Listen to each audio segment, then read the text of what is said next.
Welcome back, class. Today we are going to be looking at a couple of different aspects of spheres. The first thing we want to focus on is just some of the important properties of spheres and how we can use those different properties of spheres to help us solve some basic problems. Second thing I want to do today is look at the surface area of a sphere and how to use that formula. So I'm going to give you a little situational problem so that we can kind of tie some of our problems into this. Cavalieri's Kitchen wows customers with volumes of food and fun was the headline in the latest edition of Food Critics magazine. When asked the secret of the restaurant's success, head chef and owner Greta stated, "I combine my math background with my love of cooking to create interesting and appealing and delicious food." So there you go, kids. You got a little goal for yourselves. If you love math and you love cooking, you could create your own little restaurant. Now, one of Greta's specialties is her ability to work with spherically shaped designs.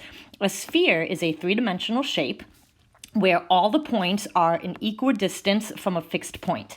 That fixed point is called the center of the sphere, and that distance from that fixed point is the radius of the sphere. Now keep in mind what we know about the radius. Now it's a little bit hard to draw a sphere, so I'm going to do the best I can here.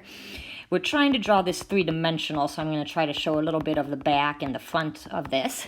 And from this definition, we know that every sphere is going to have this center point, and that the distance from that center point to the edge of the sphere, this is going to be our radius. But we need to remember that no matter where I draw that radius will always be the same no matter what edge of the sphere I am going to. And that's one of those important properties of spheres that I wanted to talk about. So, Greta is preparing a cake in the shape of a hemisphere. A hemisphere is simply half of a sphere. She plans to, in order to decorate this cake, she plans to wrap a piece of licorice around the cake, but she wants to do it about 4 inches up from the base.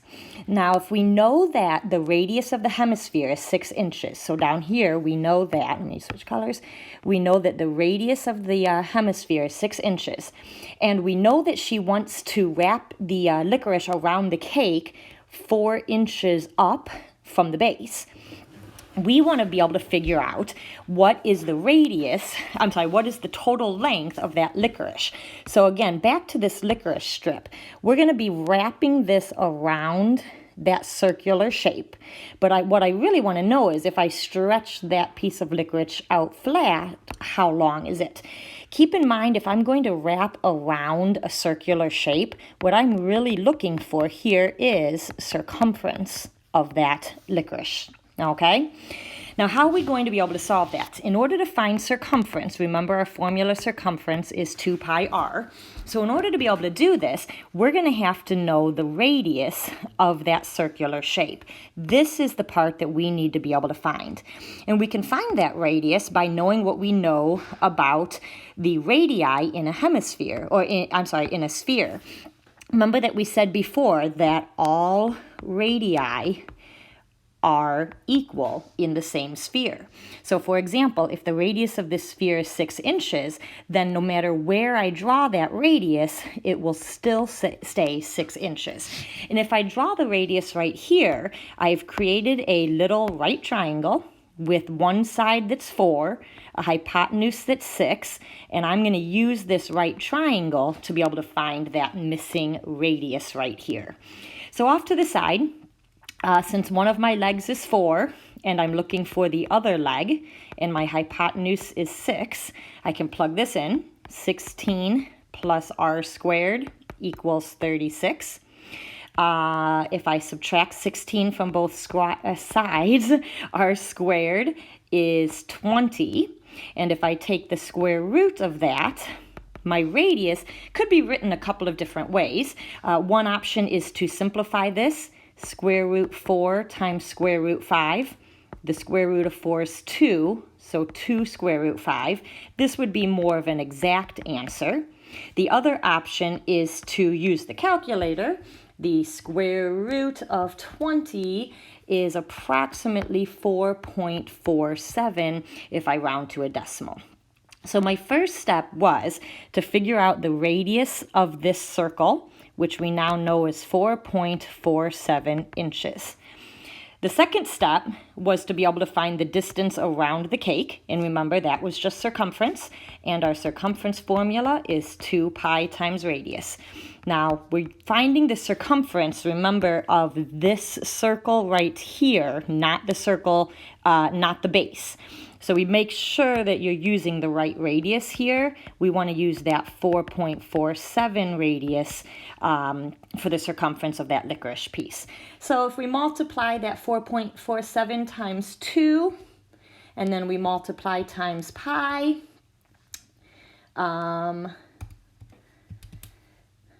we get, looks like it's about 9.86. I'm going to double check that. 2 times 4.47 times pi is, there we go, 28.09 if I round this.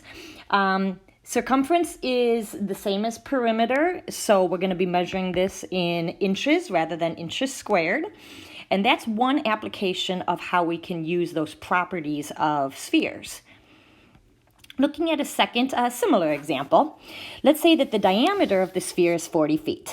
Okay, again, diameter would be from one end of the sphere through that center point and to the other end of the sphere. If the diameter is 40 feet, then we know that the radius of that sphere is 20 feet. There's a plane that is parallel to the center of the sphere, and it passes through that sphere at a distance of 12 feet from the center. Now, if you think about like a sheet of paper slicing through this sphere, what it's doing is creating this circular shape up here at the top. And this circular shape is 12 feet, I'm going to rewrite that 12, from the center. What we want to know is find the radius of that circular intersection. So just like in the last example, I want to know what is the radius of this intersection. One thing to keep in mind is logically what would make sense. The radius here is going to have to be smaller than the radius of 20 feet. So when we're setting this up, you do want to make sure that your answer makes sense. Now, like we said before, if all radii are the same, then this radius of 20 feet could also be drawn here. So we would have another 20 feet here. And once again, we have this right triangle where we're going to be using that right triangle to find this radius. So if one of the legs is 12 squared, we're finding the other leg, radius squared. We know the hypotenuse was 20 squared. That's 144 plus r squared equals 400. If I subtract 144, I get 256, and the square root of 256 is 16. So the radius is 16 inches. Oops, sorry, this is feet. Radius is 16 feet. So from there, find the circumference and the area of that circular intersection. Again, we're talking about the circumference and area of this section. And it's a nice comparison of the formulas. Circumference, remember, is 2 pi r, whereas area is pi r squared. We're using this new r value of 16. So 2 times pi times 16, that's 32 pi. Over here, we have pi times 16 squared. That's 256 pi. Remember that circumference is labeled in units, whereas area is going to be units squared, and that unit squared is because we squared that radius right here. So we multiplied those units twice. Okay, so from here, I want to talk a little bit about now surface area. So now we're looking at finding the area of that whole outside surface of a sphere. And going back to our situation, Cavalieri's Kitchen is a popular restaurant with the fishermen. Every day, Greta's staff prepares lunches for fishermen to take on their charter fishing trips down the river nearby. Not only is the food delicious, but the fishermen appreciate that the lunches are packed by Cavalieri's Kitchen in waterproof, spherical-shaped containers. The fishermen can then tie the containers to the back of their boats and allow them to simply float along the water rather than taking up precious space in the small boats. The food and the drinks inside the containers stay cold because the river's primary sources are spring water and melting snow, so the water itself is cold.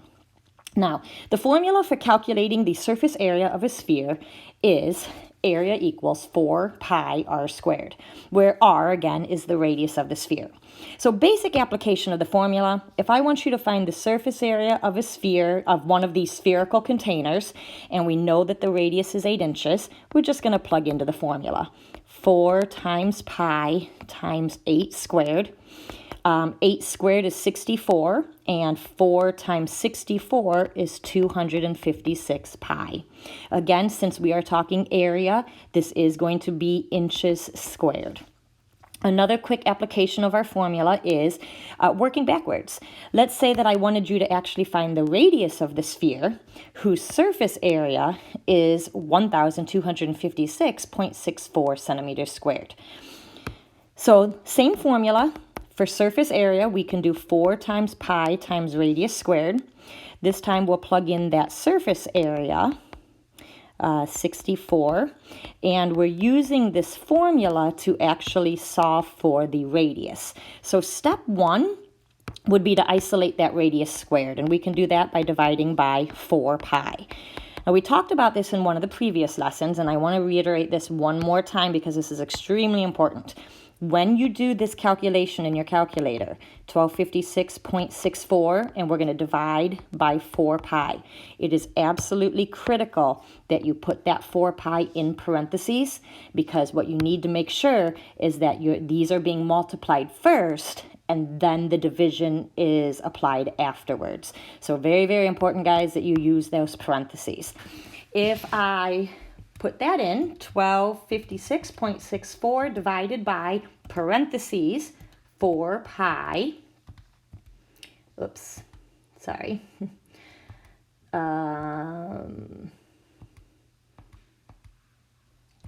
Let me start again. 1256.64 divided by parentheses 4 pi, close the parentheses.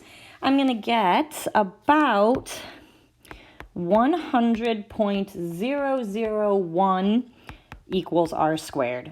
If I take the square root of that and I want to the nearest centimeter, the square root of that is going to be approximately 10 centimeters.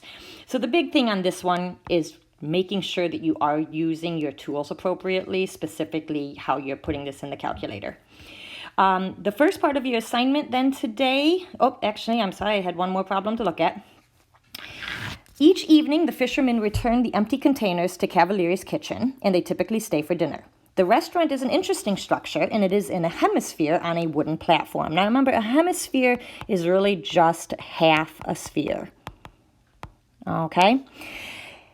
I want to take a moment to describe where a plane would have to intersect a sphere in order to form two hemispheres. So if we think about, I want to have this hemisphere, and I want to have a second hemisphere. And I really want to talk about where would I have to intersect the sphere to make these two hemispheres. Well, if you think about, let me slide these two back together again. So what we're really talking about is this shape in the middle.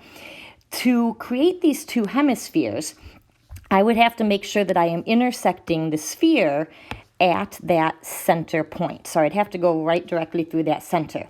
This circle that is formed here is what we refer to as the great circle.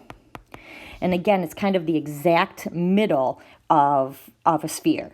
If you sliced a sphere at that great circle, then you would end up, as we kind of saw a second ago, with those two separate hemispheres. Now I'll draw those two separate ones again one more time, here and here. So oftentimes we do talk about that great circle. If I wanted you to write a formula for calculating the surface area of the curved surface of the restaurant, remember that that curved surface is just a hemisphere. The area, the surface area of a sphere, was 4 pi r squared. A hemisphere is half of that, so if I divide by 2, the surface area of a hemisphere, and I'll jot that down, is just 2 pi r squared. So in step 5, it says calculate the surface area of the curved surface of the hemisphere with a radius of 10 feet. Do not include the area of the floor. So surface area of a hemisphere is 2 pi r squared. We know that that radius is 10, so we can plug that in. 10 squared is 100. 100 times 2 is 200. So the surface area of just the circular hemisphere is 200 pi. And of course, area is in inches squared. Now I'm going to skip number 6 here, but add on my own second question. This was the surface area of just this and like all of this. It did not, however, include the floor. If I wanted to include the floor in my surface area, I would have to take my surface area of my hemisphere, my 200 pi, plus I would have to add the area of the floor. Well, the floor is a circle, so I'd have to add in the area of that circle, and the area of a circle is pi r squared.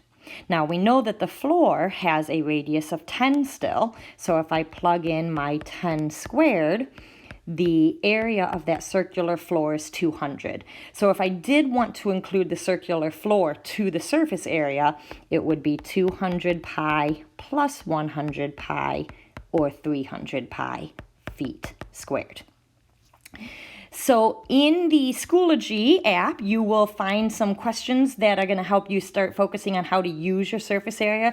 Keep in mind some of these earlier questions are more based on vocabulary and understanding the formulas before you get into some of